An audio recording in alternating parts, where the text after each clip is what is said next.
to the cloud. All right. And let me ask the question, can you all see this first slide, stories and brands? Yeah. Okay, excellent. Let me go through this. And this is, if you look on LinkedIn, you'll see, on LinkedIn, you'll see people, they call themselves storytellers now. Everybody's become a storyteller. Storytelling has been around. Oh, let's see who can guess. How long has storytelling, do you think, my opinion, how long do you think storytelling has been around in our society? Anybody want to take a shot at that? Think outside the box. How long has there been storytelling?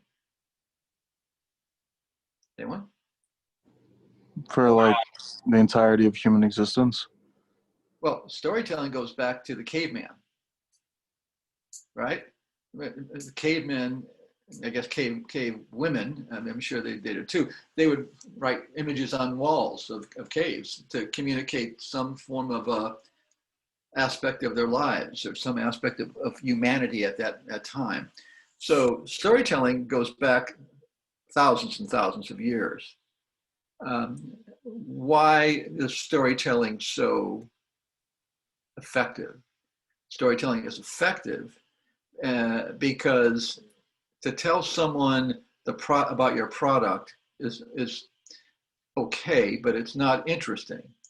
To tell someone about your product within the context of a story is much more interesting. And I'm going to share with you, not today, but at another point in time, some video of a great campaign. It's a Taster's Choice campaign, which takes people where each vignette, each commercial is a story, and all the commercials taken together form a much longer story. And if you think about, I'm not sure what your favorite cable television show is or what your favorite Netflix show is, but the best series have, each episode has its own standalone story.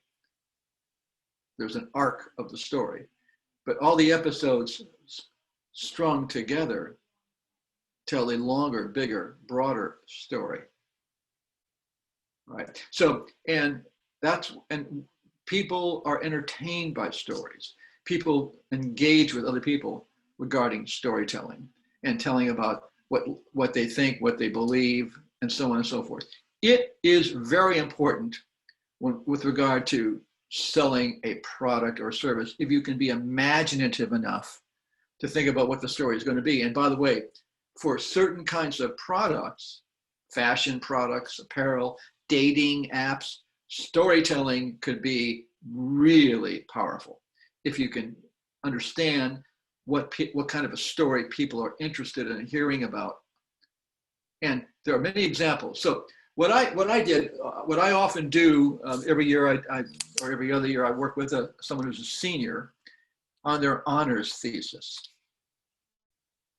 And what I do is they do something that they find of interest, and some don't do an honors paper, they do an independent study, and they do a 3-credit course where all they do is work on a research project that they want to work on, that they find interesting. But ultimately, it produces a report of some kind. And a few years ago, I worked with someone who worked on storytelling. And what she did was she looked at all of the award-winning advertising for a particular award show. I think she looked at the Andes. The Andes are a popular award show. You've heard of the Clios and the Oscars and the Andes and so on. They all have awards for Cannes, the Cannes Film Festival. They all give out awards of some kind. Many give out awards for advertising creativity or effectiveness. So she looked at the award-winning spots and she compared them to the spots that were not award-winning. And she determined that the award-winning spots were more likely to tell a story. How interesting. They were more likely to convey a story. That's how powerful storytelling is. Now, here are the 7 plots. Basically, when this student did this work, about 4 or 5 years ago, maybe 6 years ago, actually, I asked her, because I'm not an English professor. I'm not a drama professor. I said, let's collaborate with the drama department, with the English department. Let's find out from those professors what the various kinds of stories are. What kind of stories do they believe are highly popular and highly typical of most storytelling? What kind of stories did Shakespeare tell? What kind of stories did Sophocles or Aeschylus tell? What kind of stories did George Bernard Shaw tell? In other words, what were these stories? And in one form of if you will, research that was done many years ago by a very famous professor who opines on storytelling, he said basically there are only 7 plots. This professor said, here are the 7 plots that almost every story fits. By the way, these slides are on Blackboard, so you can, and I'm going to give you a video of this as well, but these slides are on Blackboard.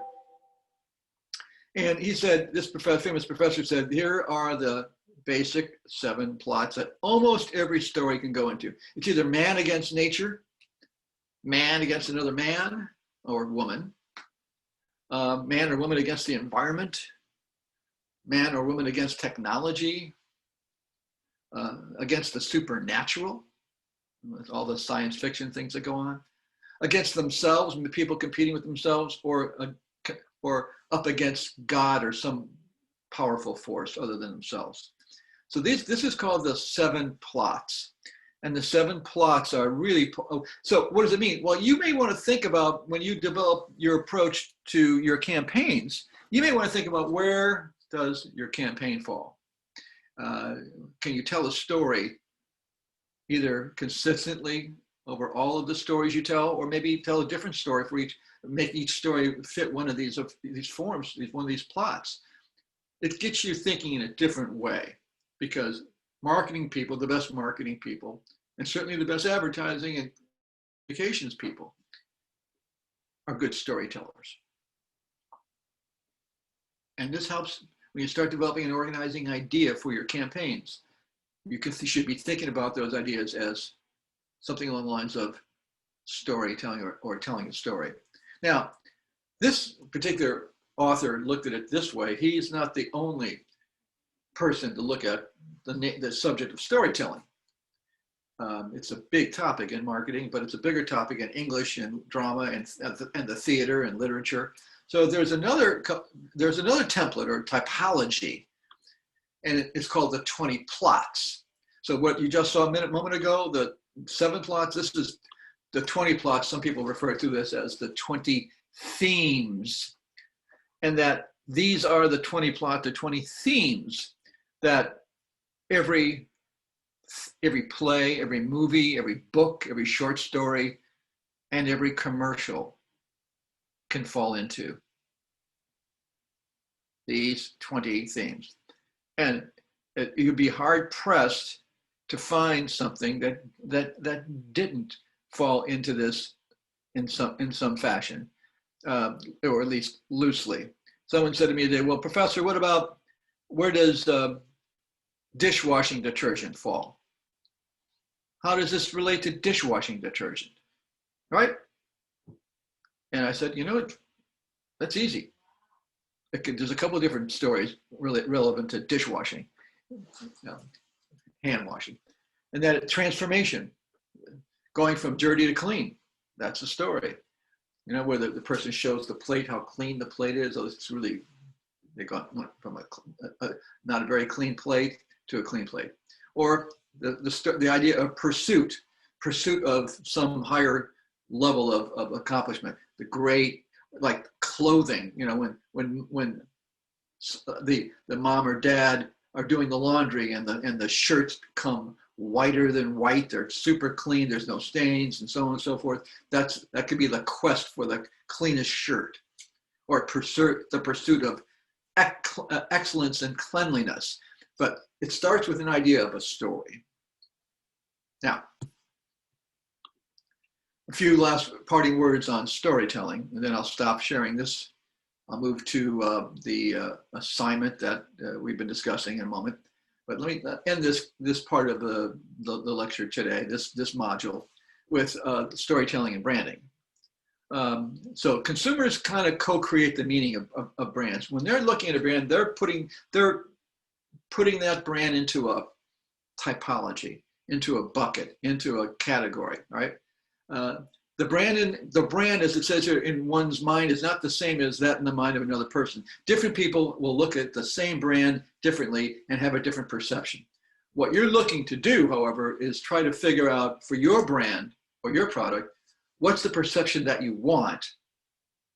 What's the perception that you want? And you got to try to achieve a larger percentage of people having a shared perception. The last thing you want is have too many people having uneven and very different, disparate perceptions of your brand, unless they are in different segments and you're reaching them separately and uniquely. Generally, you want some consistency, consistency from person to person if they are both in the same market segment that you're looking to do business with. The notion here that the stories are subconscious for a loyal buyer and conscious for a new trial. What that means is if I'm going to try a product or a brand for the first time, I'm a little bit more discerning, maybe, if it's an important purchase. I'm going to spend more time thinking about it, looking at it. Maybe I'll read the label or the package. Spend a little more time reading the label or package. Whereas if I'm a new buyer, if I'm a loyal buyer, I may not spend any time. I may just go into the store, grab the product, throw it into my basket, my shopping cart. I don't spend any time at all thinking about it because I already got the story deeply embedded in my mind about the brand and or the product. So that's the brief lecture on storytelling. I'm going to share some advertising with you at some point soon. We get talking more about creativity, some examples of really great storytelling. There's some really great ads that are basically simply manifestations of great storytelling. And when I do start to show you some of those videos, I'm going to challenge you all to ask me, hey, Dr. C, what's the message here? And what is this story all about? And I'll probably have a point of view about most of them. Now I'm going to stop sharing my screen and I'm going to stop recording.